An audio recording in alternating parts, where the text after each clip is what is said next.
This constitutes a security hazard. The 1990s was a very interesting time for Thunderbirds because they really did try and produce every conceivable piece of merchandise that they possibly could based around that series. And here's a pretty fine example of that. Here we have the Thunderbirds Ultimate Pop-Up book. It's a book filled with pop-ups. Okay? There's not a lot much more to it than that. It was published by Box Tree. It has the date 1993 on it. It contains. It claims Thunderbirds Are Go. Learn all about international rescue and their Thunderbirds machines in this fabulous pop-up book. Includes biographies of the Tracy brothers, technical details of all 5 Thunderbirds, full-color illustrations, and 5 fantastic pop-ups. Story by Graham Marks, illustrations by Arcadia, paper engineering by Paul Wilgress.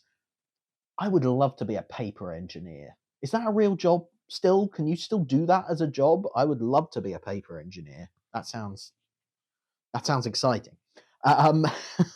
So, I mean, this book is in a similar vein to the Little Book of Thunderbirds, which we took a look at, where it's like just sort of repackaging all the existing kind of biographies and material that's been written about the Thunderbirds craft and stuff like that, just repackaging it into a different form. And so here we have the pop-up book. So, shall we get started? This won't take long to read. Wow. Okay, that is pretty impressive. I know I've been mocking this book so far, but that's quite nice. That is quite nice. There's Thunderbird 5 there. It's popped up. It's Thunderbird 5 hanging above the Earth with Thunderbird 3 sort of flying towards it. It's got information about Thunderbird 5 on one side, biography about John on the other side with a little photo there. In terms of the accuracy of the information, well, kind of up to you to judge. They've definitely gone with the 2026 timeline for Thunderbirds. If you're not familiar with the Thunderbirds dating controversy, go and read an internet forum somewhere. I'm sure you'll find people talking about it. But this says, John Tracy was born on the 28th of October, 2001. So, do what you will with that. Graduated from Harvard, specialized in electronics. Blonde and good-looking, John is something of an intellectual and a dreamer, ideally suited to the quiet and lonely life aboard the space station. Can't say much better than that. Let's see. Communications. Using a secret frequency, John or Alan can talk directly to Tracy Island without anyone else hearing what they are saying. It's probably quite important for maintaining the secrecy of international rescuers that no one else can hear their transmissions. But, I mean, yeah, beautiful artwork, very clever pop-up. I love the way that just... It's got a good height to it. Like, it really sticks out from the page. That's a really, really nice one. So, yeah, can't fault that. Shall we turn over the page and take a look at what's coming next? I bet you can't guess. It's Thunderbird 4, sort of. It's a bit disappointing, really. I was hoping for, the exterior of Thunderbird 4 to come popping out for us to get the beautiful yellow submarine, but instead they've gone with the interior of Thunderbird 4 with Gordon Tracy sitting at the controls, and it doesn't even pop out that much. It's really not doing much popping at all, which is kind of disappointing. But, we've got the biography on Gordon Tracy there, talking about how he joined the World Aquanaut Security Patrol and all of that sort of thing. And then we've got information on Thunderbird 4. So the weird thing about these pieces of information is they, instead of shortening Thunderbird 4 to TB4, as we're used to, for some reason they call it T4. They miss out the B and replace it with a dash. Little tiny things like that just make me go, yeah. It's like, you just haven't quite done it right, which is unfortunate. But, otherwise it's all pretty solid stuff. It talks about Thunderbird 4's emergency launch procedure from Tracy Island, talks about the hydraulic ram, the grabber, the laser cutter, and the underwater demolition missiles and stuff. Everything that's contained inside Thunderbird 4 is mentioned. So it's pretty thorough stuff. Like, considering this is a pop-up book, the actual amount of detail that they've got into there about all the different Thunderbirds and the biographies of the Tracy brothers and stuff is not too bad. You've even got things like Gordon is also a world-class athlete, and before joining International Rescue, he won an Olympic medal for the butterfly stroke. That's a good amount of detail there. Let's turn over the page. Why, it's Thunderbird 3. Now, this is really striking. Again, good amount of pop-up there. That is well and truly popping up. If you read the book facing this way, like, you can even see they've detailed it on the other side. I think there's just a lot of fun about being able to open the book and go, whoa, there's Thunderbird 3. Again, really nice amount of detail on each page, talking about the takeoff procedure for Thunderbird 3, life on board. The top 5 levels of Thunderbird 3 are a completely airtight environment. You'd hope the whole thing would be airtight, really, not just the top of it. You'd hope that anywhere that people have to go, you would hope that would be airtight, seeing as the thing goes into space. In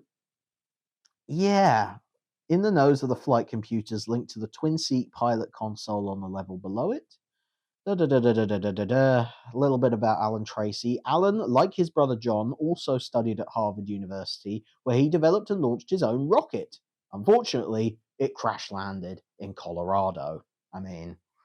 That's so Alan. I'm going to build a rocket. Oh, wait, I crashed it by accident. Oh, dear. So Alan. And there we go. Thunderbird 2. Now, Thunderbird 2, very impressive, very lovely. You do have to do a bit of work on this one. You do have to unfold part of it, and you get this big ugly crease going down the nose of Thunderbird 2, which is a bit unfortunate. And the same with the thruster at the back. But what I like about this is it's, they've dropped Pod 4, and then there's a little flap, and if you open up the flap, there's Thunderbird 4 waiting inside. So we do get a shot of Thunderbird 4 from the outside, but it's not until this page. That's a really nice little bit of paper engineering there, have to say. And the door, just sort of fits under that flap very nicely. And what I do like about this as well, because of the, again, really nice paper engineering, there's an actual hole there where you can imagine the pod was supposed to be, and now it's dropped out. So it's just very dynamic and very creatively done. They've obviously put a good amount of thought into this. Let's pull out some more facts. Virgil, born on the 15th of August 1999, if that's the timeline you choose to believe. He is the most intense and serious of the 5 Tracy brothers, and is a man of action rather than words. He displays nerves of steel when under pressure. Taking after his mother in looks as well as his temperament, Virgil is a talented composer and pianist with a love of jazz music. He has a special relationship with his father, but Jeff is careful never to show any favoritism. There you go. Would you say Virgil's the favorite son? I don't know. I feel like they don't actually talk to each other that much in the whole series, but there you go. That's just my opinion. Let's see. Information about Thunderbird 2. The forward section of T2 is much more than just the pilot's cockpit and controls. Beneath its stressed double skin, you will find a living accommodation area complete with recycling unit, fully equipped laboratory, and a storage area for all the handheld rescue equipment on board. Wow, there's a lot of stuff in Thunderbird 2 that we never saw in the series. But yeah, lovely stuff. Shall we go to the final page? I wonder what will be on it. It is, of course, Thunderbird 1.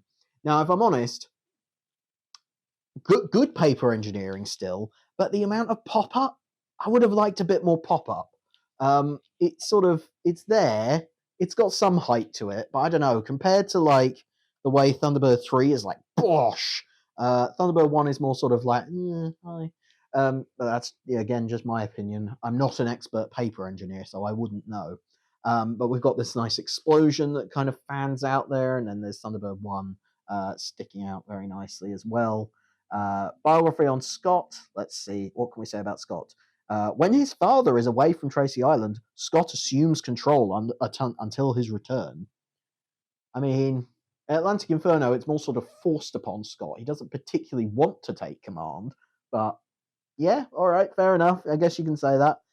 He was in the U.S. Air Force, blah, blah, blah, blah, blah. Yeah, all the usual sort of thing. Let's see. On the wing, just above the vertical takeoff rocket, normally folded into slots in the fuselage, are two movable wings. These only come into use once Thunderbird 1 has taken off. Yes, totally agree with that. I hate any photograph of Thunderbird 1 where it's in vertical flight where the wings are sticking out. And that's another one of those things that I'm like, oh, that's icky. That doesn't look right. Please don't do that. So, yeah, that's definitely one of those things that I'm glad they pointed out in the book. Yeah, no, there we go. It's quite a nice thing overall. But that's it. That's it. Just those five. Just those 5 pop-ups, 5 spreads, 1 for each Thunderbirds craft. Obviously, no Fab 1, no mole, no feature on Tracy Island, nothing like that. Just 5 pop-ups. Well, 4 and a bit pop-ups. It's just, why didn't they do Thunderbird 4 properly? That's really annoying. Thunderbird 3, Thunderbird 2, and Thunderbird 1. Very nice indeed. Hardback book, of course. So if you can find one of these, it's a novel little addition to the collection. And obviously there are plenty of other books out there that have information about all the different Thunderbirds craft and stuff like that. So nice to just have it in a different form. This originally cost £8.99. As a pop-up book, sure, I can see that being of value, but as a book, as something to sit down and read, I don't know if you get £8.99. Bear in mind this was the 1990s as well. That's £8.99. £8.99 in 1993. I'm not sure the value's there personally, but I mean, all right. As I say, fun little pop-up book, fun little novelty thing to have. But there we go. That was the Thunderbirds Ultimate Pop-Up Fact Book. Hope you enjoyed this video. If you did, please do consider subscribing to the channel. I do videos like this every single week about various different Jerry Anderson things. You can head over to ko-fi.com/Jack Noel, where you can give as much or as little as you want to support me and support this channel. And if you become a monthly supporter, you also get access to an exclusive monthly video that nobody else gets to see. And that's it for now. Thank you very much for watching. Do leave comments below if you enjoyed looking at the pop-up fact book, if there are any other weird little Thunderbirds novelties that you want me to try and explore and track down. Please do let me know in the comments. But otherwise, until the next video, I will see you again very, very soon. Bye for now. Security hazard negative.